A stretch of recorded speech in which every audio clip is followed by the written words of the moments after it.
Okay, mga kamatis, mga kaibigan, ayon sa inyo, meron daw reference dito si Franklin Miano.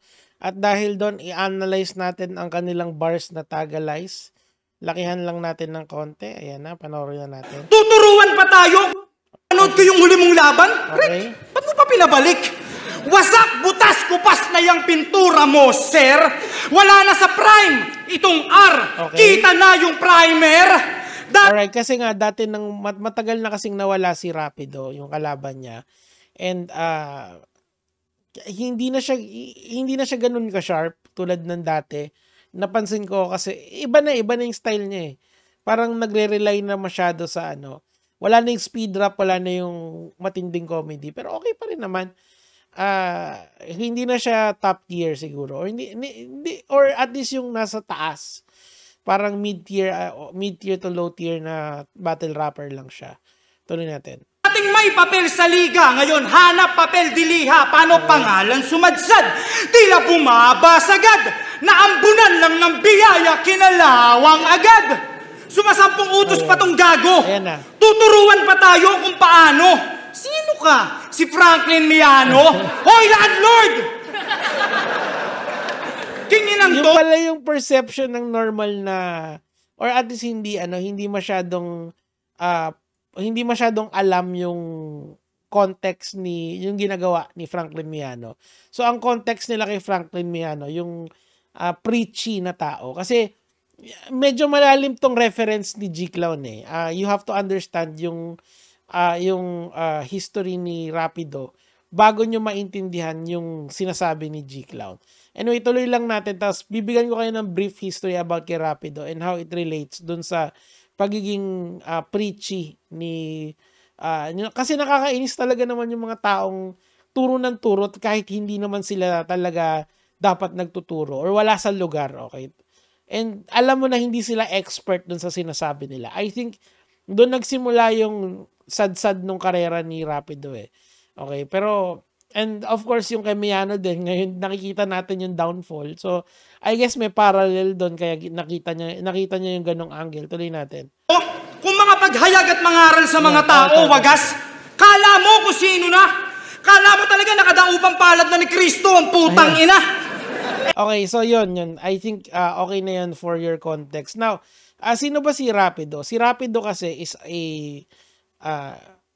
nung parang, kasabayan siya nila Smaglas, nila, mas maganda siguro ganitong view. Kasabayan siya ni Smaglas, kasabayan sila nila, hindi nila Looney, kasi sila Looney, ang kasabayan niya sila Balakid eh. So, ito yung parang, kung may first generation, sila Rapido yung close to second generation. I'm not really particular, pero nandyan sila. Second or third yan. Ganyan yung estimation ko eh. So, kung first generation sila Looney, bandan dito sila. Okay, si Rapido nun, ang style niya kasi speed rap plus comedy. So, this is the formula ni Rapido nun sa mga battles niya. And it was really good. Okay. Ayan, hanggang sa, eto nga yung dream match nung araw, Smaglas versus Rapido. Kaya lang talaga, tas yung nakakatawa pa lang yung 3 oras 6 na putok. Kasi dati uso talaga yung mga bastusan na lines. Okay yun eh. Pero eventually si Rapido is nag-deviate siya doon sa ganong klaseng style and mas naging preachy siya. O sige, pakinggan natin dito nagsimula yung downfall niya in my honest opinion na. Of course, magaling pa rin naman si Rapido. Kaso nga lang talaga, or at least marunong pa rin siya. I'm not gonna say magaling kasi maraming magaling na battle rapper ngayon. And basta nawala yung edge niya. Ganun na lang natin sabihin. Ito. Nung inutusan silang wag kukain ng bungang kahoy, yun, utos na yun, religion yun. Ha? Kaya suri muna kayo. Kasi paano nyo malalaman yung sagot kung maniniwala lang kayo sa opinion? Naninindigan lang kayo sa opinion. Ano ba ibig sabihin ng religion? Ang ibig sabihin ng religion, banal na... Kasi ang akin lang kasi niyan, kasi napapanood ko yung mga battle rap niya. Yung, miski yung sa San Juan Gym, napanood ko yung last battle nila, kalaban niya si Badang. Nandun ako eh.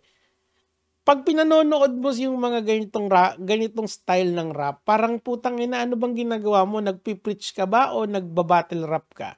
Parang there is something about being preachy na hindi gusto ng tao. in general. Tuloy natin. Pagsunod sa kautusan ng Diyos. Yan. O short term, utos ng Diyos. O balikin natin yung paniniwala nyo. Naniniwala kayo sa Diyos pero hindi kayo naniniwala sa utos ng Diyos. So after nun, yung mga tao, ine-expect nila lagi na si Rapido ay either mag-preach about sa religion or dun sa pagka-INC niya. So parang na-bored siguro yung karamihan. Ako personally, na-bored ako dun and naging preachy kasi masyado. Now, why does this relate kay Franklin Miano? Kasi si Franklin Miano, ang niche niya kasi nung simula, it's just freelancing at saka freelancing pagkatapos yung outsourcing niya.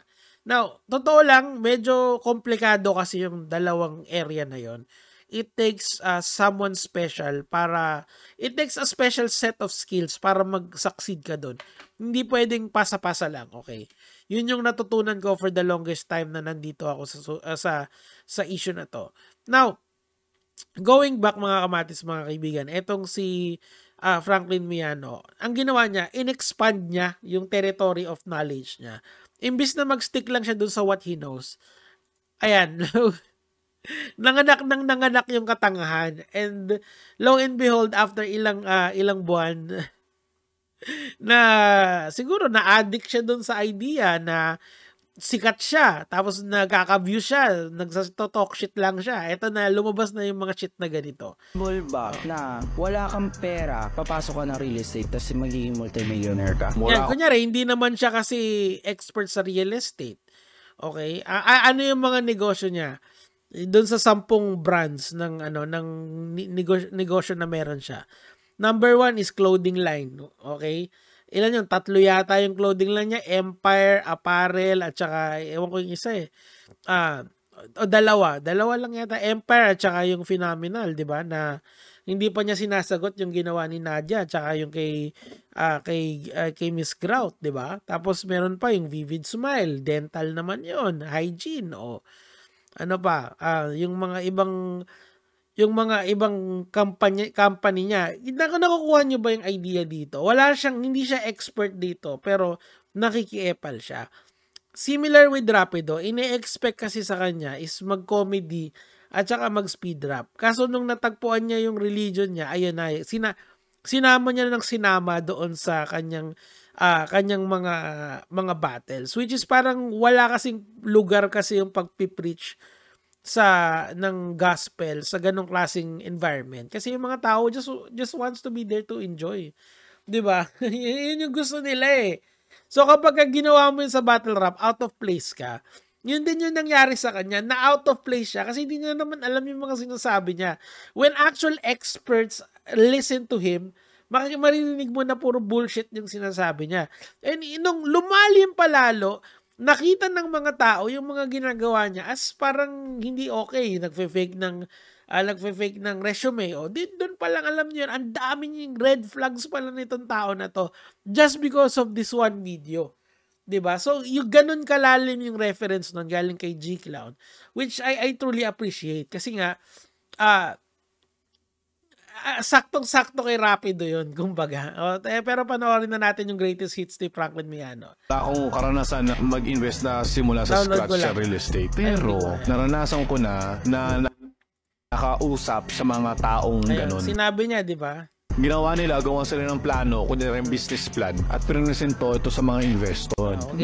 Sasabihin ko, oy landlord, gusto mo ba? Sasabihin ko, oy landlord, gusto mo ba ng every month may pumapasok na pera sa'yo? Na forever may tenant ka na dyan sa pinaparent mong bahay, kaysa mabulok dyan, at least merong nakatirat na hindi naman nabubulok ang bahay, real estate. Pinaparenovate mo lang yon from time to time, pero mas mataas yung appreciation ng value ng lupa kasi sa anong asset. 'Di ba? Alaga dyan. At gusto mo ba na forever may tenant ka na at hindi lang yun, papagandahin pa namin yung bahay mo? Gusto mo ba naman pag sinabi oo, ano bang plano mo? Sasabihin nun na nag-offer is ganito gagawin ko. I-rent yung bahay mo, yung asking price mo. Yung rent arbitrage yan eh. Kaso nga lang talaga, hindi siya magaling mag-explain. Yun yung problema kay Miano eh. Siguro, hindi rin eh. Miski yung niche niya, hindi siya magaling mag-explain eh. I mean, I've listened to one of his lectures. it's fucking insane. Insanely boring. And alam mo yung mas maraming fillers kesa dun sa actual content. Like if you listen to Richard Tadeus, pag nagturo siya about sa business model ng McDonald's versus or business strategies ng McDonald's versus ng Jollibee, you would retain some of the information, yung AAA at saka yung cage approach nila sa international, or yung how iPhones have yung depreciating asset hanggang ngayon, or yung Brio business analysis model na ginawa niya kay Diwata. All of this were once upon a time dumaan lang sa FYP ko. But because of Richard Tadeus' expertise, na-retain sa akin yon. That is a mark of a good instructor. Eto, kaya na-retain sa akin to kasi nakakatawa. Kasi ka-bullshitan, Hoy Landlord. O, tuloy na natin.